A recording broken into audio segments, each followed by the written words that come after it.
Salut à tous, c'est Reptienko et on se retrouve pour la deuxième vidéo. Donc la vidéo sur mes installations.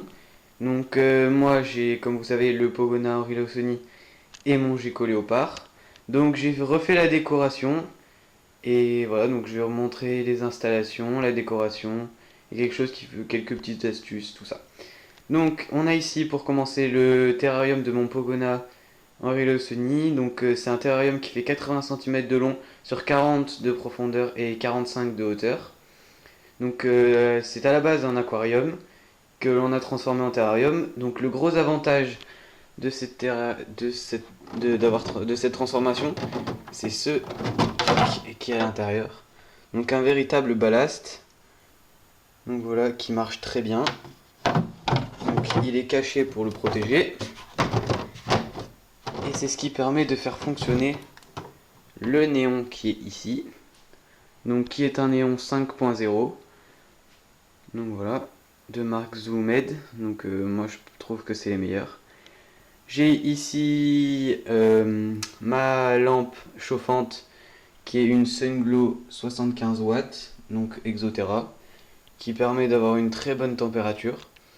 Donc j'ai ici le point chaud et là le point froid.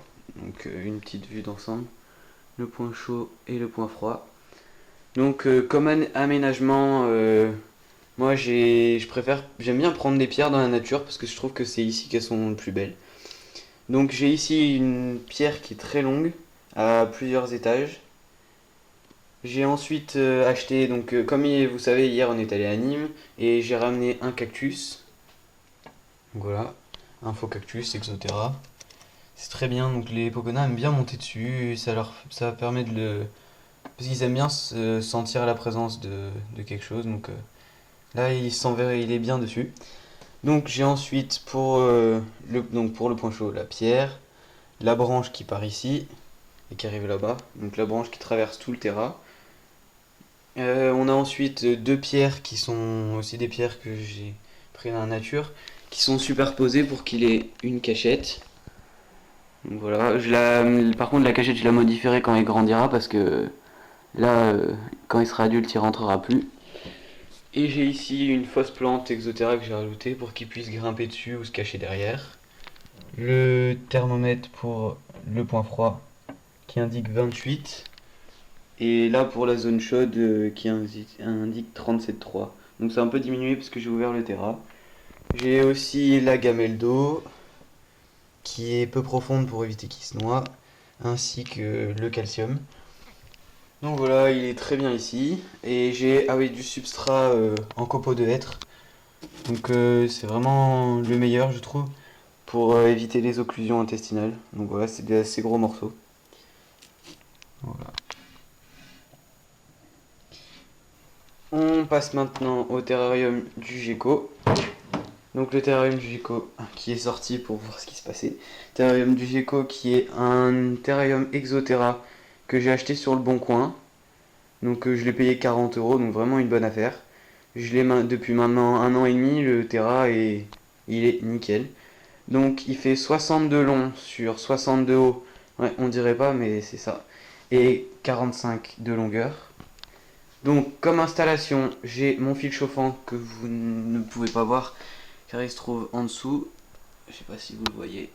Donc un fil chauffant 50 watts. Donc j'ai préféré prendre avec plus de watts parce que je l'ai mis sous le verre donc pour que la chaleur traverse.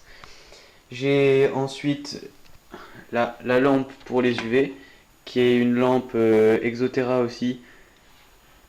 Ouais, qui est une lampe Reptiglow d'Exoterra, donc 10.0, avec sa cloche, et sa cloche qui a un avantage, bon c'est juste un gadget, hein, mais c'est assez pas mal.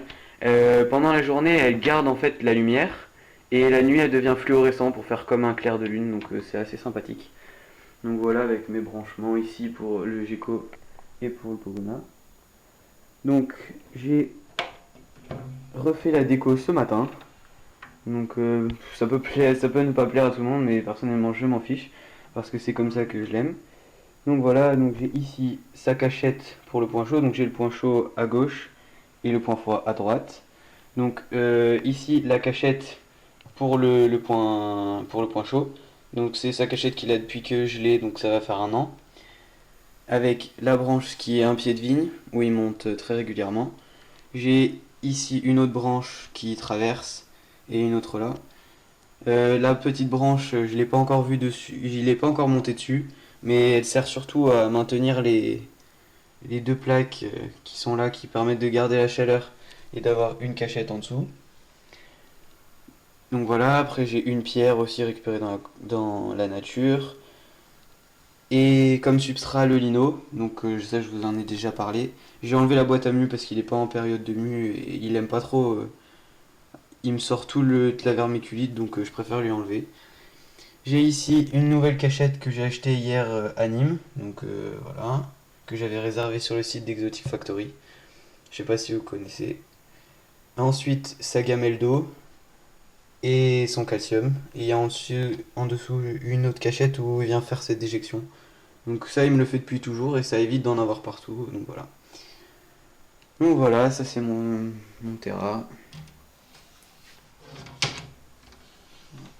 Avec le gecko. Ici.